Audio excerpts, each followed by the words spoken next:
Sabda TV. Assalamualaikum warahmatullahi wabarakatuh. Waalaikumsalam warahmatullah. Alhamdulillahi rabbil alamin. Wabihi nasta'in.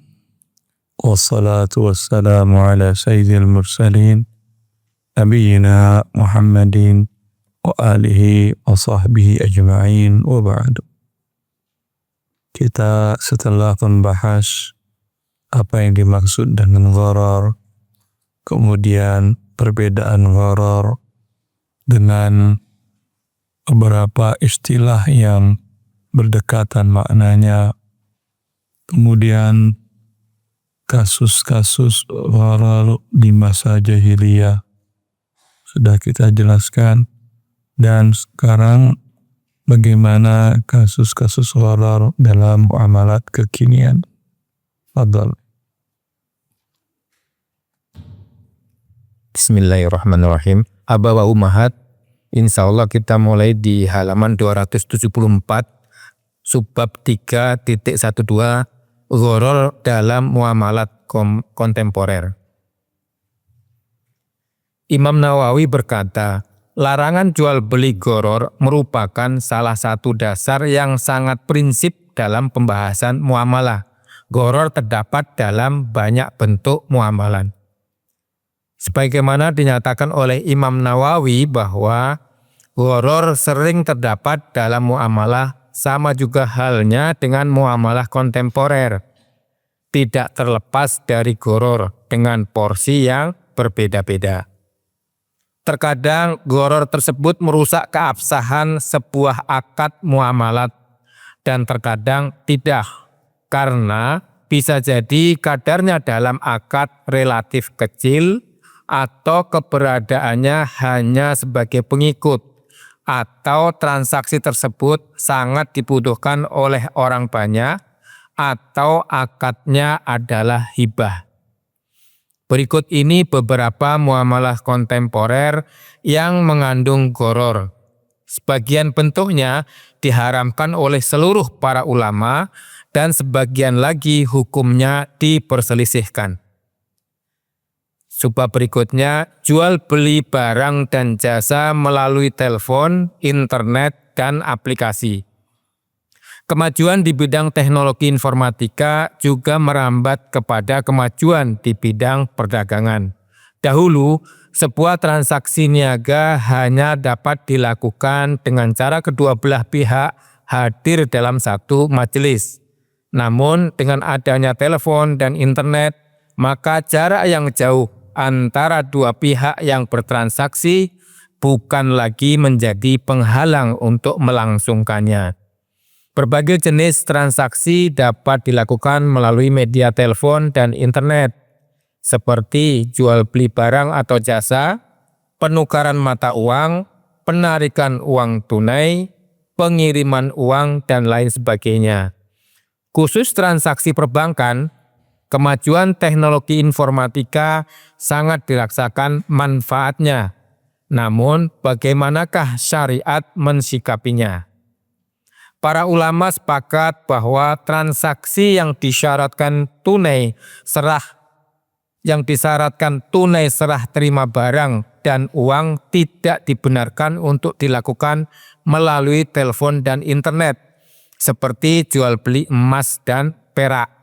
Maka tidak sah membeli emas atau perak melalui internet dengan cara uang ditransfer ke rekening milik penjual, kemudian emas diterima pembeli beberapa waktu setelah uang ditransfer, karena ini termasuk riba nasiah yang nanti akan dijelaskan dalam pembahasan riba bai.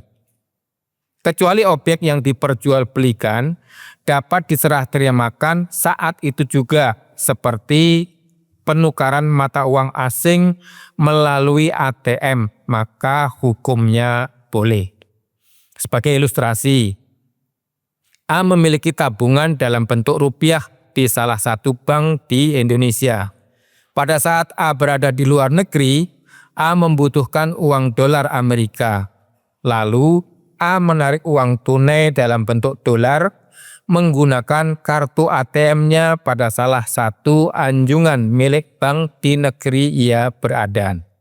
Hal ini dibolehkan dan tidak termasuk riba baik karena yang terjadi adalah penukaran uang rupiah dengan dolar secara tunai dengan harga kurs di hari itu. Ya, begitu juga pada saat Anda umroh, haji, Anda punya kartu debit bank di Indonesia, bank syariah umpamanya, yang berlogokan Visa dan Mastercard.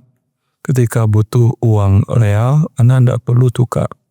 Tinggal tarik saja, masukin kartu debit rupiah Anda, di waktu yang sama yang keluar adalah real. Ini tukar menukarnya tunai.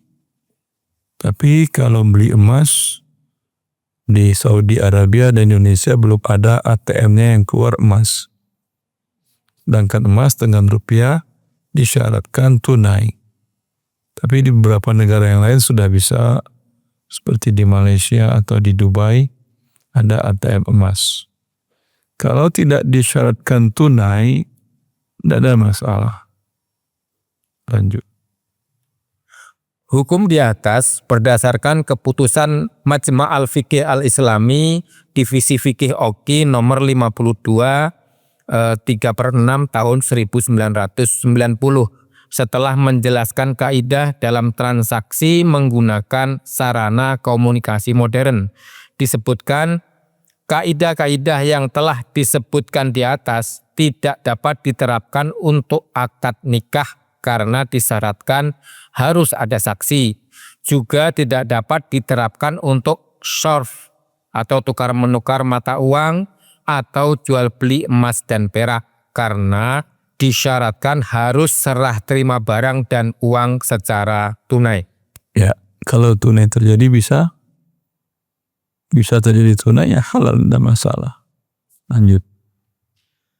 Untuk barang yang tidak disyaratkan serah terima tunai dalam jual belinya, yaitu seluruh jenis barang kecuali emas atau perak dan mata uang, maka jual beli melalui internet dapat ditakhrij dengan jual beli melalui surat menyurat. Adapun jual beli melalui telepon merupakan jual beli langsung dalam akad ijab dan qabul. Sebagaimana diputuskan oleh Majma' al-Fiqih al-Islami Divisi Fikih Oki keputusan nomor 52 3/6 tahun 1990 yang berbunyi, apabila akad terjadi antara dua orang yang berjauhan tidak berada dalam satu majelis dan pelaku transaksi, satu dengan lainnya tidak saling melihat, tidak saling mendengar rekan transaksinya, dan media antara mereka adalah tulisan atau surat atau orang suruhan. Hal ini dapat diterapkan pada faksimili, telex, faksimil, telex, dan layar komputer atau internet. Sekarang faksimil tidak ada ya? Ya. Maka akad berlangsung dengan sampainya ijab dan qabul kepada masing-masing pihak yang bertransaksi. Bila transaksi berlangsung dalam satu waktu sedangkan kedua belah pihak berada di tempat yang berjauhan, hal ini dapat diterapkan pada transaksi melalui telepon atau telepon seluler. Maka ijab dan qabul yang terjadi adalah langsung seolah-olah keduanya berada dalam satu tempat. Dalam transaksi menggunakan internet, penyediaan aplikasi permohonan barang oleh pihak penjual di situs merupakan ijab dan pengisian serta pengiriman aplikasi yang telah diisi oleh pembeli merupakan qabul.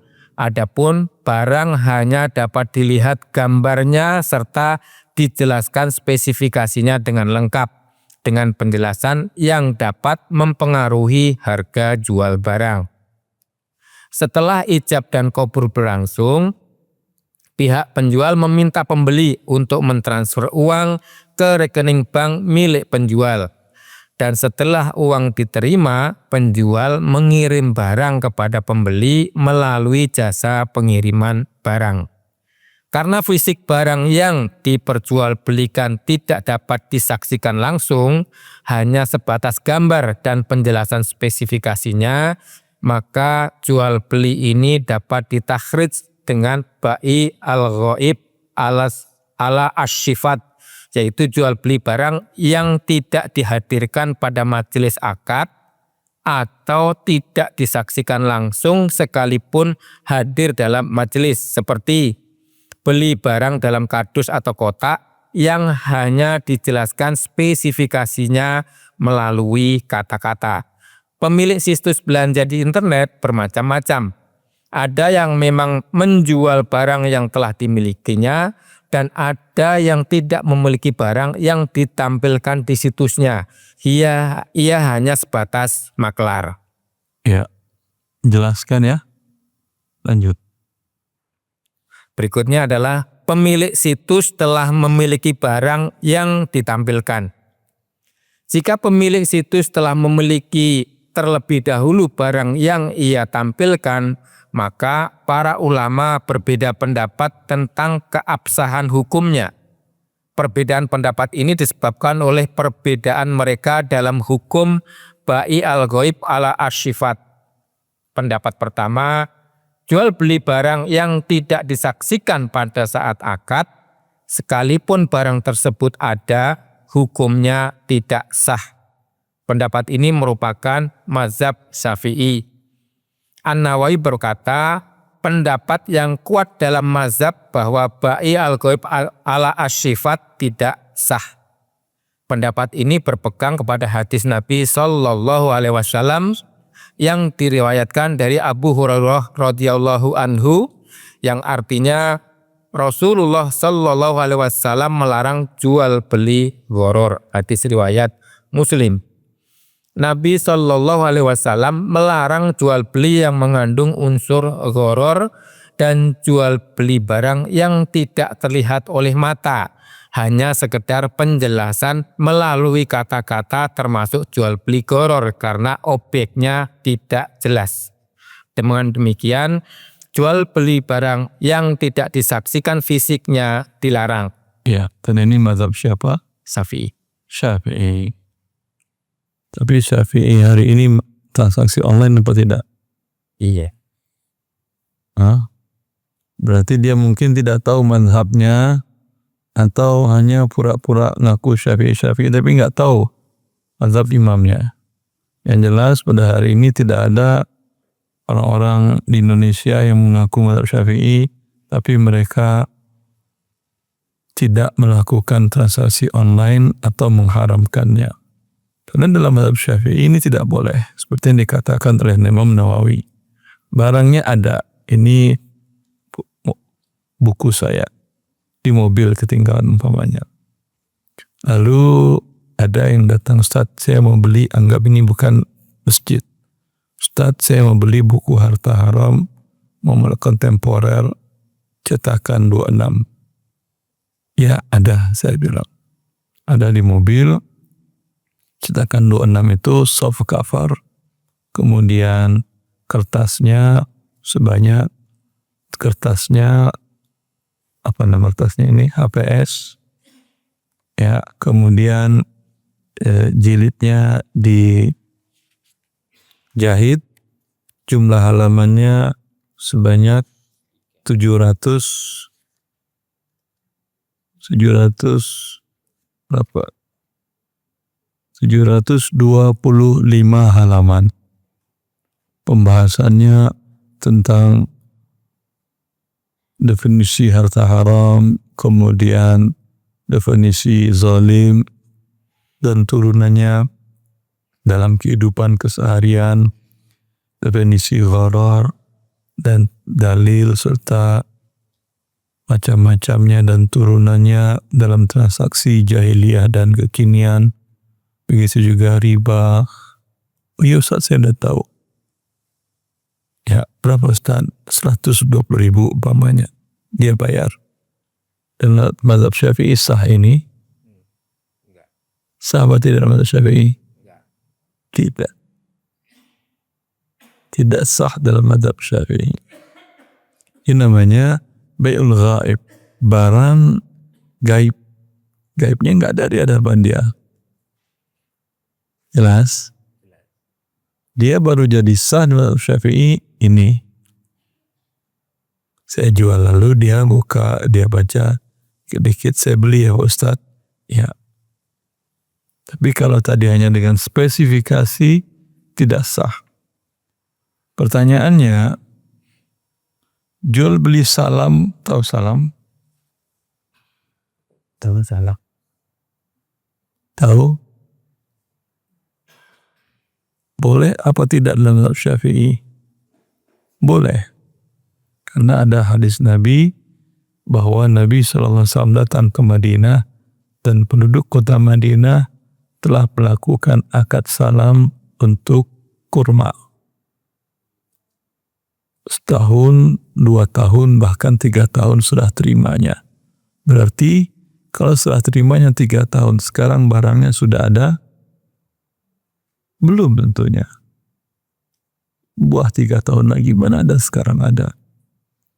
Ya. Kenapa tidak termasuk gharar dalam mazhab Syafi'i?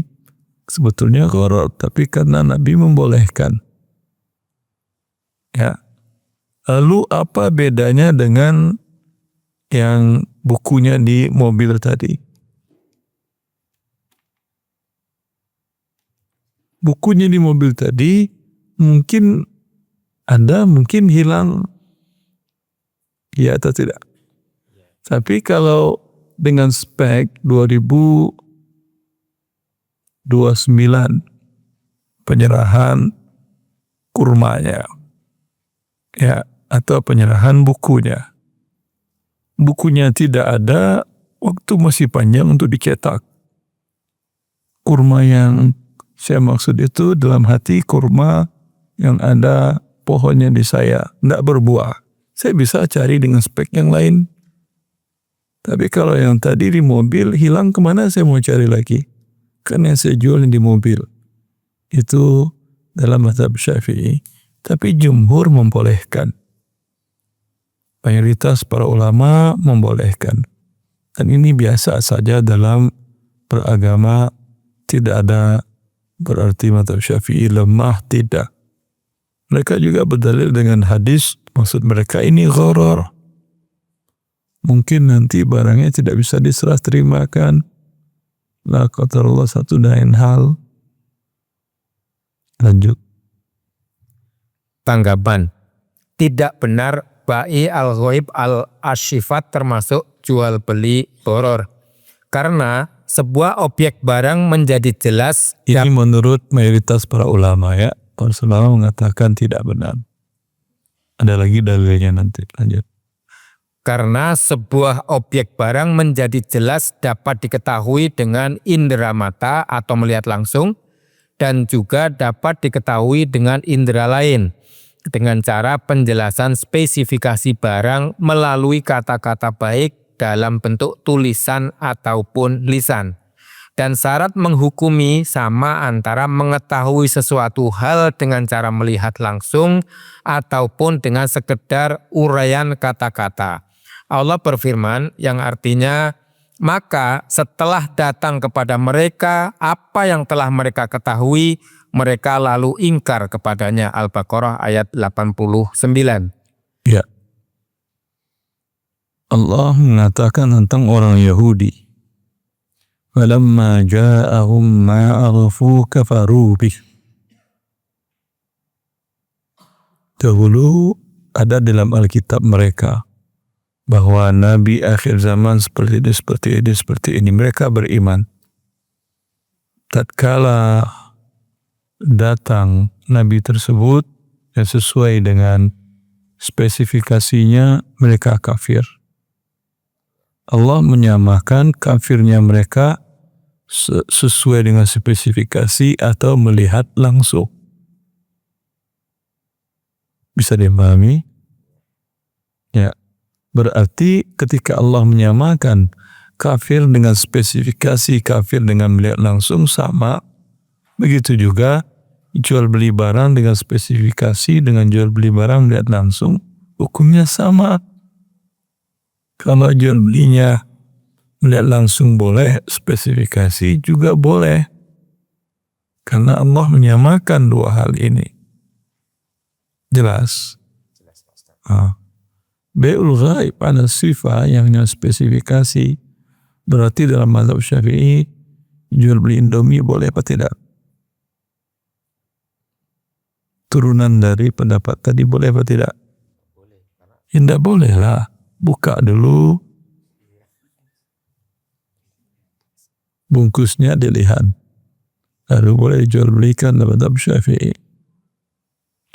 Ya. Tapi sekarang walau dia mengaku mazhab Syafi'i, mungkin dia tidak tahu mazhab Syafi'i seperti apa, atau sudah kepepet dalam masalah hidup. Kalau buka dulu mana ada, dia beli 1 dus. Siapa yang mau buka dulu 1 dus? Pun kalau dibuka dulu 1 dus, nanti cepat rusaknya. Baik. Dalam ayat di atas, Allah menghukumi kafir orang Yahudi atas keingkaran mereka terhadap Nabi Muhammad. Padahal mereka mengetahui Nabi Muhammad hanya melalui penjelasan Taurat dan tidak dengan cara menyaksikan langsung. Dan Allah menghukumi sama antara pengetahuan dengan uraian dan menyaksikan langsung. Begitu juga sabda Nabi Shallallahu Alaihi Wasallam yang artinya, janganlah seorang wanita bergaul dengan wanita lain, kemudian ia mensifati, menjelaskan ciri-ciri tubuh wanita tersebut kepada suaminya, seolah-olah suaminya melihat langsung wanita yang disifati. Hadis riwayat Bukhari. Hadis ini sangat tegas menyatakan sama antara penjelasan melalui kata-kata dengan melihat langsung. Dengan demikian, maka penjelasan spesifikasi barang melalui kata-kata sama dengan melihat langsung, sehingga tidak ada unsur gharar dalam jual beli ini. Ya. Begitu juga menanggapi pendapat dari mazhab Syafi'i tadi, bahwasanya Nabi Shallallahu Alaihi Wasallam bersabda, la tubashirul mar'atul mar'ata fatan'ataha li zawjiha ka'annahu yadzuru ilaiha. Janganlah seorang perempuan bergaul dengan perempuan yang lain, lalu dia pulang ke rumahnya menemui suaminya, dijelaskannya spesifikasi teman perempuannya ini. Masya Allah, tadi aku ada teman satu luar biasa. Hidungnya mancung, pipinya tirus, kulitnya lembut, putih, bersih, nggak kayak istrimu mas. Tujuannya apa? Saya tanya, ternyata ada perawatan mas. Kalau kamu mau seperti itu, berikan saya perawatan biaya. Suaminya mungkin bilang, daripada biaya perawatan mending ambil yang kayak gitu. Tanpa biaya keluar tanpa. Walhasil, ini hukumnya haram kata Nabi. Karena seolah-olah suaminya melihatnya. Buktinya dia bilang, ya udah saya ambil yang itu aja. Daripada tambah keluar uang. Ya, seolah-olah suaminya melihatnya. Ini pembahasan tidak ada hubungannya dengan jual beli. Tapi para ulama Masya Allah. Ini pembahasan antara melihat langsung dengan penjelasan spek. Di mata agama, di mata syariat sama. Sebagaimana melihat langsung wanita yang bukan mahram, hukumnya haram. Istri yang menjelaskan spek dari teman wanitanya tadi, hukumnya juga haram. Maka Anda umpamanya baca novel, baik laki maupun perempuan, tidak ada gambar perempuannya, gambar laki-lakinya, tapi penjelasan spek dengan kata-katanya membuat Anda laki-laki tergiur, membuat Anda perempuan terperangah, takjub. Ya, padahal gambar tidak ada. Ini juga berdosa, sama dosanya melihat langsung. Dan bahkan Daya khayal orang membaca novel itu lebih daripada melihat gambar.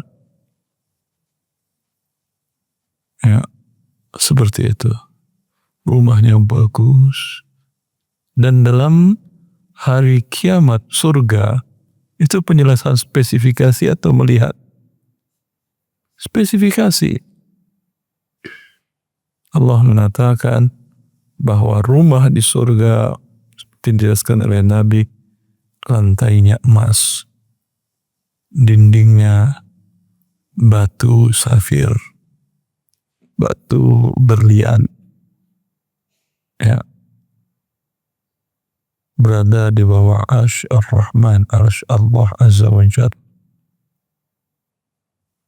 Di bawah rumahnya terdapat air sungai, sungai madu, madu yang sudah disaring langsung bisa diminum.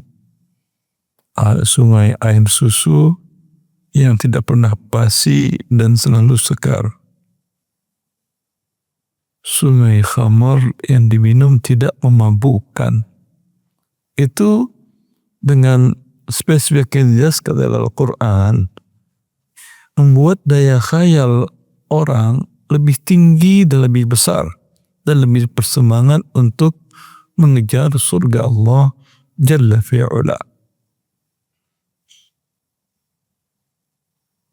Ya, Allah samakan itu.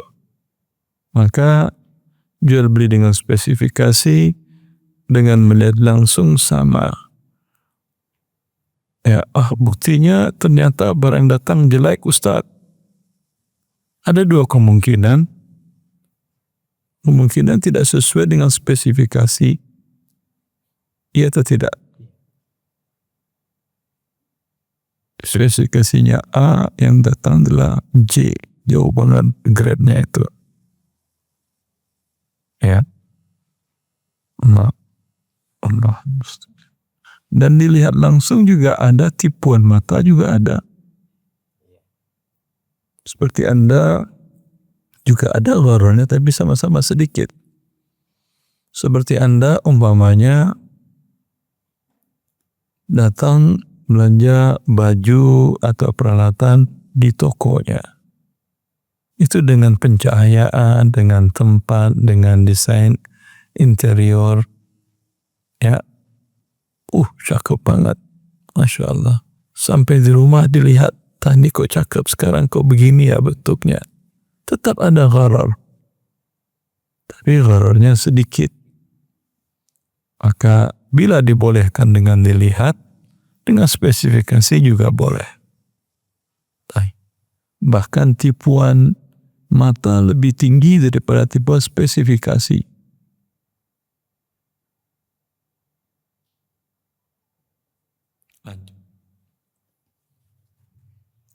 Pendapat kedua, ba'i al-ghaib ala as-sifat hukumnya sah. Pendapat ini merupakan mazhab mayoritas para ulama mazhab Hanafi, Maliki, dan Hambali. Ya, ini pendapat mayoritas para ulama dan ini yang kuat. Dalil pendapat ini adalah nas-nas yang menjelaskan bahwa hukum jual beli pada dasarnya adalah boleh atau halal. Allah berfirman yang artinya Allah telah menghalalkan jual beli. Al-Baqarah ayat 275. Ba'i al-ghaib ala as-sifat termasuk jual beli dalam hukum asal jual beli adalah halal. Dengan demikian ba'i al-ghaib ala as-sifat hukumnya halal. Dan tidak ada hal-hal yang menyebabkan jual beli ini menjadi haram. Maka hukumnya tetap pada asalnya yaitu halal. Wallahu alam, pendapat yang menghalalkan jual beli ba'i al-ghaib ala as-sifat lebih kuat karena memang tidak ada hal yang mengubah hukumnya dari halal menjadi haram. Tetapi perlu diingat bahwa penjelasan spesifikasi mesti harus jelas. Bila tidak jelas, seperti seorang penjual mengatakan kepada pembeli, saya jual baju yang ada dalam kotak ini dengan harga sekian, tanpa ada penjelasan tentang warna, ukuran, model, jenis, dan hal-hal lain yang mempengaruhi harga barang, maka hukumnya haram. Karena termasuk kali korek. Ya, bahan dasarnya apa dan seterusnya. Lanjut.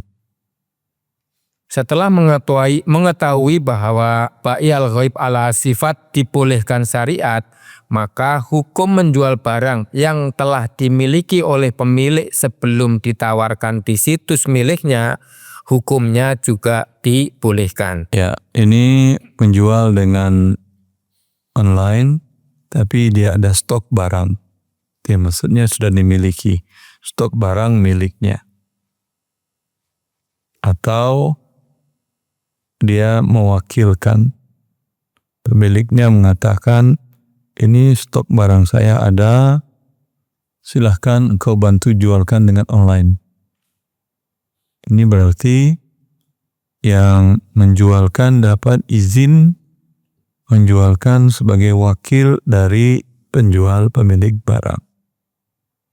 Ini tidak ada masalah.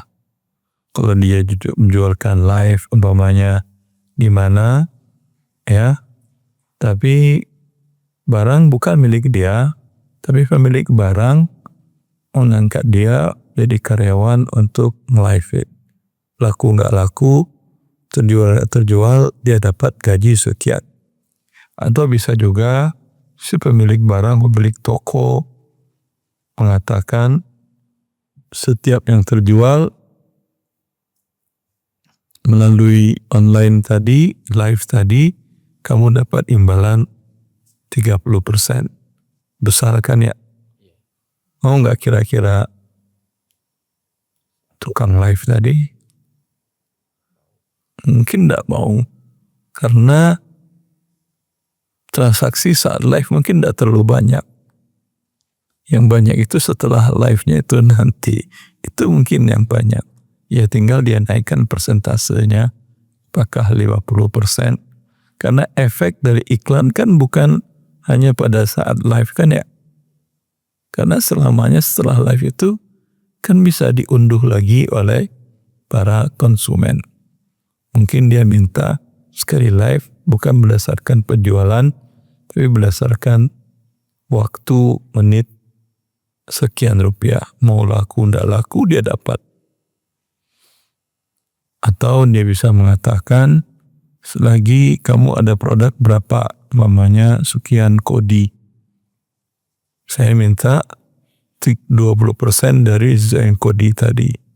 Walau transaksinya sudah selesai live. Habis kodi tadi, kamu tidak ada hak lagi, saya beli yang baru, ya tidak ada. Itu juga boleh. Allahu a'lam. Tapi kalau dia minta selamanya itu tidak bisa. Baik. Berikutnya, pemilik situs merupakan wakil atau agen dari pemilik barang. Bila pemilik situs menawarkan barang orang lain yang sebelumnya ia telah membuat kesepakatan dengan pemilik barang agar dia diberi kepercayaan untuk menjualkan barang tersebut untuk atau atas nama pemilik barang dan mendapatkan komisi dari setiap barang yang dijualnya, maka statusnya dalam pandangan syariat adalah sebagai wakil. Dan wakil sama status dan hukumnya dengan pemilik barang. Dalam bentuk ini disyaratkan bahwa barang telah dimiliki sebelumnya oleh pemilik barang sebelum dijualkan oleh wakil atau agen. Berdasarkan hadis yang diriwayatkan oleh Jabir bin Abdullah radhiyallahu anhuma, ia berkata, "Aku hendak pergi menuju Khaybar. Lalu aku mendatangi Rasulullah Shallallahu Alaihi Wasallam. Aku mengucapkan salam kepada beliau. Aku berkata, aku ingin pergi ke Khaybar. Maka Nabi Shallallahu Alaihi Wasallam bersabda yang artinya, bila engkau mendatangi wakilku di Khaybar, ambillah darinya 15 was kurma. Bila dia meminta bukti bahwa engkau adalah wakilku, maka letakkanlah tanganmu di atas tulang bawah lehernya." Hadis riwayat Abu Daud. Menurut Ibnu Hajar, sanad hadis ini hasan. Hadis ini sangat jelas menyatakan bahwa wakil hukumnya sama dengan pemilik barang. Berikutnya, pemilik situs belum memiliki barang yang ditampilkan dan juga bukan sebagai wakil atau agen. Para ulama sepakat. Ya, yang pertama tadi barang milik dia langsung dia live-kan, jualkan online. Yang kedua, dia mewakilkan. Yang ketiga, barang tidak milik dia tidak wakil juga ditunjuk untuk menjualkan, tapi dia hanya lihat di online lalu atau di offline dia foto, ya barang tidak ada di stoknya, pun dia tidak wakil dari pemilik barang untuk menjualkan. Tahu-tahu dia jual, kemudian uang diterima, barang dibelinya lalu dikirimkan oleh dia. Ini seperti apa hukumnya dalam syariat? Dan ini yang paling banyak. Ya, masalahnya ini yang paling banyak. Baik. Para ulama sepakat bahwa tidak sah hukum jual beli jika pemilik situs tidak memiliki barang-barang yang ia tampilkan pada situsnya. Biasanya proses ini berlangsung sebagai berikut. Pada saat pembeli telah mengirim aplikasi permohonan barang, pemilik situs hanya menghubungi pemilik barang yang sesungguhnya tanpa melakukan akad jual beli, hanya sebatas konfirmasi keberadaan barang.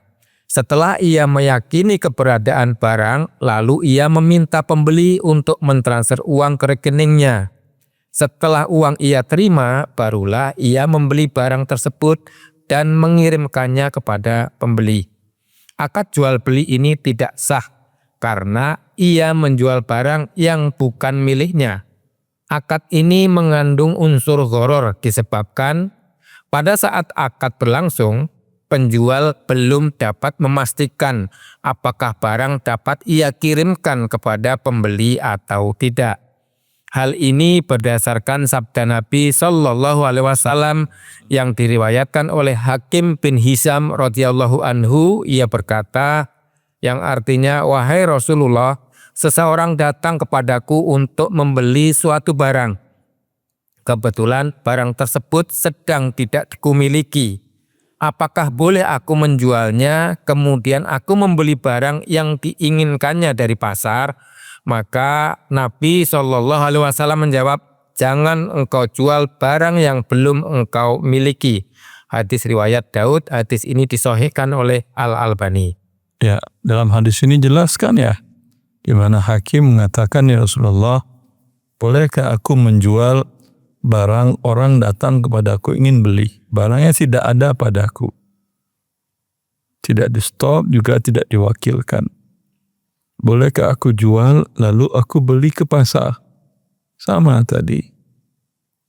Karena ada fotonya di web, orang beli, terima uangnya, lalu beri dia ke pemilik barang. Lalu dia serahkan. Jawaban Nabi tentu akan sama dalam kasus tadi. Jangan engkau jual barang yang belum engkau miliki. Memiliki barang dengan cara apa? Dengan cara dibeli. Sudah sempurna kepemilikan dengan dibeli? Belum, harus diterima terlebih dahulu barangnya.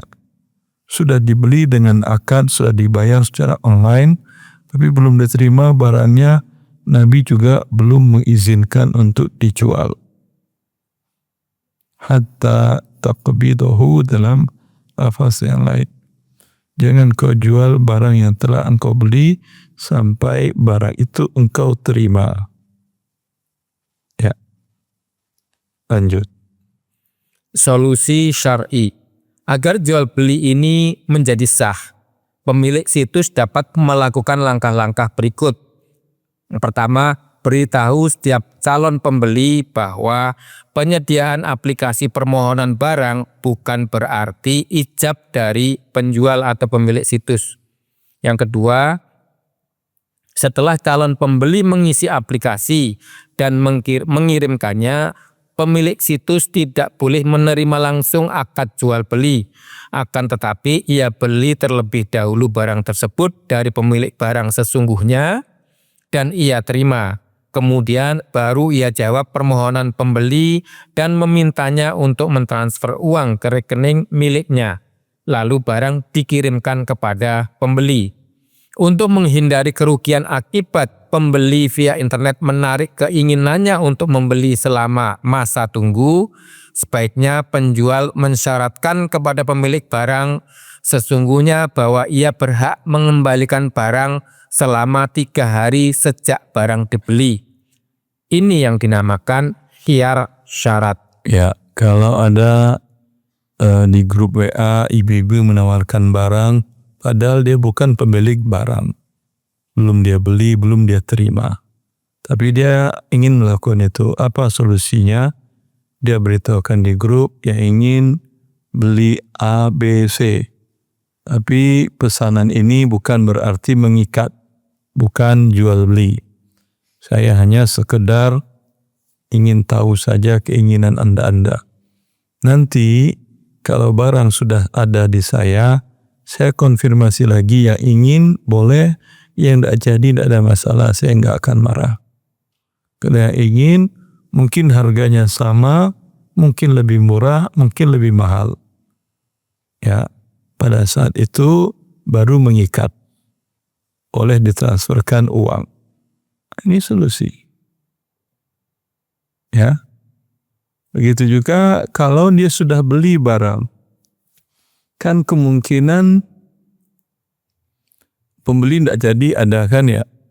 Tapi kalau barangnya bagus, tidak ada masalah. Tidak jadi yang A beli nanti B, C ngantri. Ya. Atau kalau untuk dia meringankan risikonya, dia katakan kepada pemilik barang, ini saya sistem jualnya PO, ya, tapi tidak mengikat. Kalau ada yang nggak jadi, mau nggak barang yang sudah saya beli saya kembalikan. Kalaupun jual mau, alhamdulillah. Biasanya pemilik barang mau apa tidak? Tak mau? Tidak mau. Tidak mau, yaudah cari yang lain yang mau. Yang lain tidak mau juga, cari yang lain tidak mau. Tidak ada sulitnya, akhi. Ya. Mau perusahaan besar, mau perusahaan kecil, gampang urusannya. Dalam Bank Ar-Rajihi itu kalau jual mobil dari dealer Toyota itu nongkrong dulu di gudangnya. Ya. Ketika mereka bertransaksi dengan dealer Abdul Latif Jamil, dealer Toyota di Saudi Arabia. Dealer Toyota Saudi Arabia tidak mau untuk dikembalikan, tidak jadi, rugi mereka. Kata Bang Rojihin, kalian tidak mau, tidak ada masalah. Kami beli dari Dubai. Dubai mau. Ya. Efeknya penurunan Toyota Saudi turun 70% penjualannya. Sekarang siapa yang nyerah? Toyota Saudi yang ngemis-ngemis ke Bang Rojihi. Mau dikembalikan sebulan, 2 bulan, 3 bulan, setahun pun boleh. Daripada tidak laku barangnya. Baik. Bisa, dan itu teman-teman yang beraktivitas jual beli kredit juga bisa begitu. Mereka jual beli motor, bisa kok Ustaz, dealer mau kok dealernya. Ya, dealernya mau kalau ada dari toko X ingin belanja karena dia akan jual beli kredit, itu motor dikeluarin, dibawa dulu oleh mereka. Nanti nggak laku, nggak terjual, diambil lagi oleh dealer tadi. Ini masalah. Baik. Kalau Anda cuma belajar satu, dealer tidak mau. Tapi Anda pedagang, hari ini saksi saya memang satu Pak. Tapi biasanya penjualan kami setiap pekan 1, sebulan 4. Ya, setahun 500. Kan kebayang oleh dealer. Kerugiannya berapa? Kalau dia nggak mau transaksi, cuma memberikan waktu tenggang tidak jadi. Baik. Jika langkah-langkah di atas diikuti, maka jual belinya menjadi sah dan keuntungannya pun menjadi halal.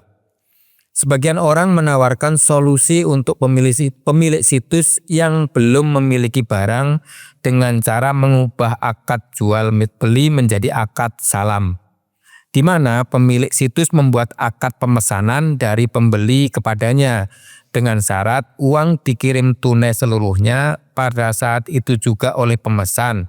Lalu pemilik situs mencari tahu di pasar apakah barang yang dipesan itu ada atau tidak. Jika ternyata ada, maka dia melakukan transaksi salam dengan pemesan atau pengunjung situs.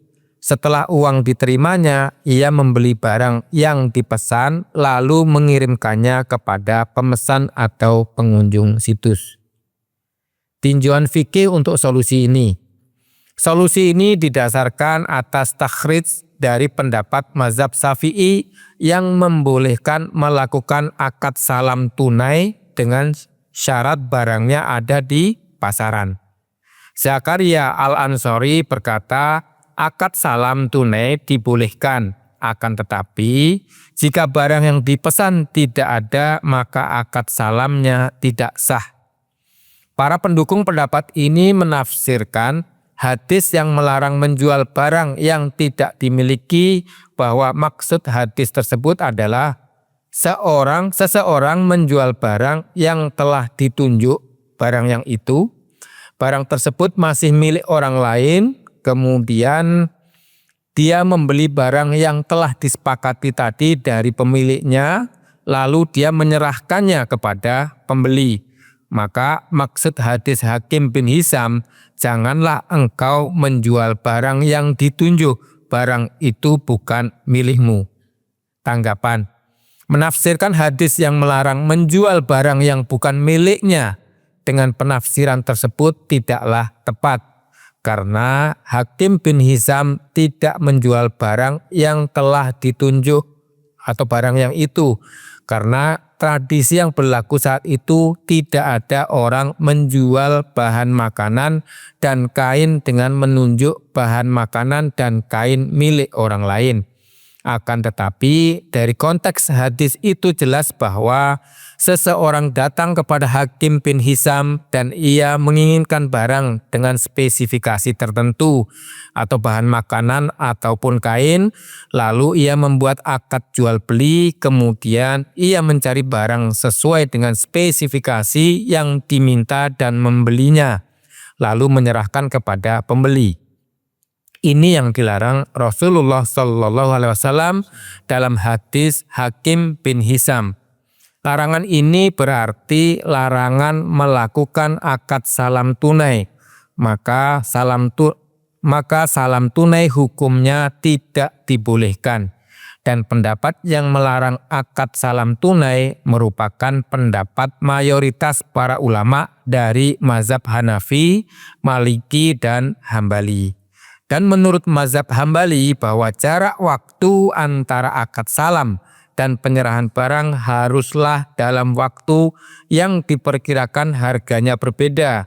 Karena maksud atau tujuan dari akad salam, pembeli mendapat harga yang lebih murah, di mana ia telah menyerahkan uang tunai di muka dan barang akan diterimanya kemudian hari. Dan dalam akad salam, penjual mendapatkan dana segar untuk memenuhi kebutuhan usaha ataupun pribadinya. Maka jika akad salam dilangsungkan dalam waktu yang tidak ada pengaruh terhadap harga barang, hilanglah maksud dari akad ini. Wallahu alam, dari penjelasan di atas, maka solusi ini merupakan solusi yang marjuh atau lemah. Karena lemahnya pendapat yang membolehkan salam tunai. Cukup atau kita lanjut dropship? Ibu-ibu cukup atau lanjut? Sama spare. Masih baru jam 10 Pak Ustaz. Lanjut sebentar ya Pak. Dropship. Boleh. Berikutnya adalah dropship. Kemajuan di bidang teknologi informatika juga merambat kepada kemajuan di bidang perdagangan. Dahulu, sebuah transaksi niaga hanya dapat dilakukan dengan cara kedua belah pihak hadir dalam satu majelis. Namun, dengan adanya telepon dan internet, maka jarak yang jauh antara dua pihak yang bertransaksi bukan lagi menjadi penghalang untuk melangsungkannya. Berbagai jenis transaksi dapat dilakukan melalui aplikasi, diantaranya dropship. Definisi. Menurut Wikipedia, pengertian dropship adalah sebuah teknik pemasaran di mana penjual tidak menyimpan stok barang. Jika penjual mendapatkan order, penjual tersebut langsung meneruskan order dari detail pengiriman barangnya ke supplier. Sebagai ilustrasi, Pak Ahmad membeli sebuah produk pada salah satu marketplace dengan harga Rp800.000. Karena Pak Ahmad merasa puas dengan produk tersebut dan harganya yang lebih murah daripada di toko offline yang dijual dengan harga Rp1 juta, maka Pak Ahmad memfoto produk tersebut dan mengunduhnya di akun-akun beliau di berbagai jejaring sosial serta menuliskan harga jual produk tersebut dengan harga Rp900.000 di luar ongkos kirim. Dengan demikian ia mendapatkan laba Rp100.000 per item. Ketika ada yang tertarik dengan produk tersebut, maka customer membelinya dari Pak Ahmad serta mengirimkan uang kepada Pak Ahmad. Dan Pak Ahmad setelah meyakini uang pembelian produk sampai ke rekeningnya, beliau melakukan pembelian produk ke marketplace dan membayar melalui transfer uang sebanyak Rp800.000 dan memilih fitur dropship yang ada pada web marketplace, serta melampirkan alamat konsumennya dan meminta pihak marketplace mengirim langsung barang yang dibeli ke alamat konsumen dengan menyertakan alamat identitas dropshipper yaitu Pak Ahmad. Tinjauan fikih terhadap transaksi ini. Para ulama kontemporer sepakat bahwa transaksi yang disyaratkan tunai serah terima barang dan uang tidak dibenarkan untuk dilakukan dengan cara dropship seperti jual beli emas dan perak dengan uang kartal. Dalam ilustrasi di atas, riba nasiah terjadi dua kali. Pertama, antara dropshipper dengan konsumennya, di mana dropshipper atau penjual menerima transfer uang pembelian dari konsumen dan dropshipper dalam waktu dan majelis yang sama tidak menyerahkan emas pada konsumennya. Di sini tidak terjadi serah terima emas dengan uang kartal. Dan ini adalah riba nasiah. Kedua, antara dropshipper dengan marketplace, di mana uang ditransfer dropshipper ke rekening yang ditunjuk oleh marketplace atau penjual atau wakil penjual. Kemudian dropshipper atau pembeli memerintahkan pihak marketplace mengirim emas kepada pihak ketiga yang statusnya adalah pembeli dari dropshipper. Dan emas akan diterima oleh konsumen dropshipper beberapa waktu setelah uang ditransfer oleh dropshipper kepada penjual emas. Maka sesungguhnya yang terjadi adalah tidak adanya serah terima emas dengan uang kartal, dan ini adalah riba nasiah. Hukum di atas berdasarkan keputusan Majma' Al-Fiqih Al-Islami Divisi Fikih Oqi nomor 52/3/6 tahun 1990 setelah menjelaskan kaidah dalam transaksi menggunakan sarana komunikasi modern disebutkan. Kaidah-kaidah yang disebutkan di atas tidak dapat diterapkan untuk akad nikah karena disyaratkan harus ada saksi.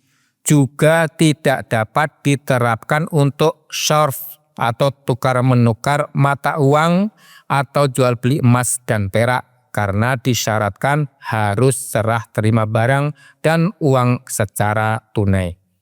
Untuk barang yang tidak disyaratkan serah terima tunai dalam jual belinya, yaitu seluruh jenis barang selain emas, perak, dan mata uang, maka dropship juga diharamkan karena dropshipper menjual barang yang belum dimilikinya. Karena saat konsumen membeli dari dropshipper, si dropshipper belum memiliki barang tersebut dan ini hukumnya haram sesuai dengan sabda Nabi Shallallahu Alaihi Wasallam yang diriwayatkan oleh Hakim bin Hizam radhiyallahu anhu yang ia berkata, "Wahai Rasulullah, seseorang datang kepadaku untuk membeli suatu barang. Kebetulan barang tersebut sedang tidak kumiliki. Apakah boleh aku menjualnya kemudian aku membeli barang yang diinginkannya dari pasar?" Maka Nabi Shallallahu Alaihi Wasallam menjawab, "Jangan engkau jual barang yang belum engkau miliki." Hadis riwayat An-Nasai. Hadis ini disahihkan oleh Al-Albani. Dropshipper menjual barang yang belum dimiliki dan belum diterima dari penjual pertama. Lalu dia meminta penjual pertama mengirim barang langsung kepada konsumennya. Hal ini diharamkan berdasarkan sabda Nabi Shallallahu Alaihi Wasallam yang diriwayatkan oleh Hakim bin Hizam radhiyallahu anhu, yang artinya Hakim bin Hizam berkata, "Aku berkata, wahai Rasulullah, aku membeli dan menjual. Apakah yang dihalalkan untukku dan apa yang diharamkan?" Nabi bersabda, "Apabila engkau membeli sesuatu, maka jangan engkau jual barang tersebut sebelum engkau menerimanya." Hadis riwayat Ahmad. Arnaud berkata derajat hadis ini sahih li ghairi. Solusi syar'i agar jual beli ini menjadi sah, dropshipper dapat melakukan langkah-langkah berikut. Pertama, beritahu setiap calon pembeli bahwa penyediaan aplikasi permohonan barang bukan berarti ijab dari penjual atau pemilik situs. Yang kedua, setelah calon pembeli mengisi formulir dan mengirimkannya, pemilik situs tidak boleh menerima langsung akad jual beli. Akan tetapi ia beli terlebih dahulu barang tersebut dari pemilik barang sesungguhnya, lalu ia terima barang tersebut. Setelah itu ia jawab permohonan pembeli dan memintanya untuk mentransfer uang ke rekening miliknya dan barang dikirimkan kepada pembeli. Yang ketiga, untuk menghindari kerugian akibat konsumen menarik keinginannya untuk membeli selama masa tunggu, sebaiknya dropshipper mensyaratkan kepada pemilik barang sesungguhnya bahwa ia berhak mengembalikan barang selama beberapa hari sejak barang dibeli. Ini yang dinamakan dengan khiyar syariat. Solusi lain, dropshipper menyatakan kepada konsumennya bahwa ia adalah wakil dari pembeli dan ia meminta fee atas jasa mencarikan barang dan membelikan barang atas nama konsumen. Solusi akad salam, sebagian orang menawarkan solusi untuk dropship dengan cara mengubah akad jual beli menjadi akad salam. Tinjauan fikih untuk solusi ini. Solusi ini tidak kuat karena syarat utama dalam akad salam bahwa raksumal salam harus diserah terimakan di majelis akad dan ini tidak terjadi dalam transaksi dropship di mana konsumen tidak menyerahkan uang kepada dropshipper sebelum berpisah dari majelis akad. Serah terima raksumal salam di majelis akad disyaratkan agar tidak terjadi jual beli utang dengan utang yang hukumnya haram berdasarkan ijma' para ulama sebagaimana dinukil oleh Ibnu Khudamah. Ia berkata yang artinya jual beli utang dengan utang tidak diperbolehkan berdasarkan ijma'. Ibnu Munzir berkata, para ulama telah berijma' bahwa jual beli utang dengan utang tidak diperbolehkan. Imam Ahmad berkata, sungguh telah terjadi ijma'. Al-Kasani Al-Hanafi wafat tahun 587 Hijriah berkata tentang syarat raksumal salam yang artinya disyaratkan bahwa harus diserah terimakan di majelis salam karena muslam fih utang tidak tunai, sedangkan berpisah kedua pihak yang bertransaksi salam tanpa terjadi serah terima adalah berpisah dengan kondisi utang dengan utang dan ini hukumnya terlarang berdasarkan hadis bahwa Rasulullah Shallallahu Alaihi Wasallam telah melarang jual beli utang dengan utang yang tidak tunai dengan tunai.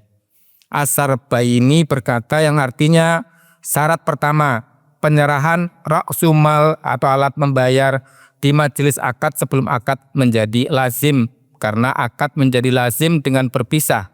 Jikalau terlambat penyerahan raksumal salam, maka ini adalah jual beli utang dengan utang. Az-Zarkasi berkata yang artinya syarat ke-6 bahwa raksumal salam diserah terimakan sebelum berpisah dari majelis akad untuk menghindari terjadinya jual beli utang dengan utang, maka masuk dalam larangan jual beli. Dan Imam Syafi'i telah mengambil hukum ini dari sabda Nabi SAW yang artinya siapa yang melakukan akad salam hendaklah ia memberikan.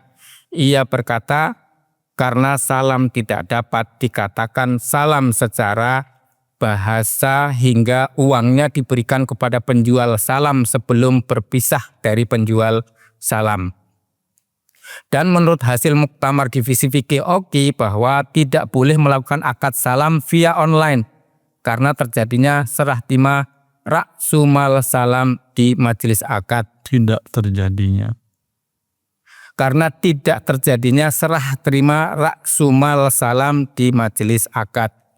Majma' al-Fiqih al-Islami divisi Fikih Oki keputusan nomor 52 3/6 tahun 1990 yang berbunyi, pertama, apabila akad terjadi antara dua orang yang berjauhan tidak berada dalam satu majelis dan pelaku transaksi satu dengan lainnya tidak saling melihat, tidak saling mendengar rekan transaksinya, dan media antara mereka adalah tulisan atau surat atau orang suruhan, hal ini dapat diterapkan pada faksimil, telex, dan layar komputer atau internet, maka akad berlangsung dengan sampainya ijab dan qabul kepada masing-masing pihak yang bertransaksi.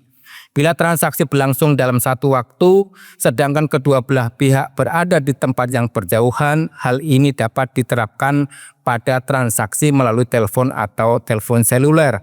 Maka ijab dan qabul yang terjadi adalah langsung seolah-olah keduanya berada dalam satu tempat.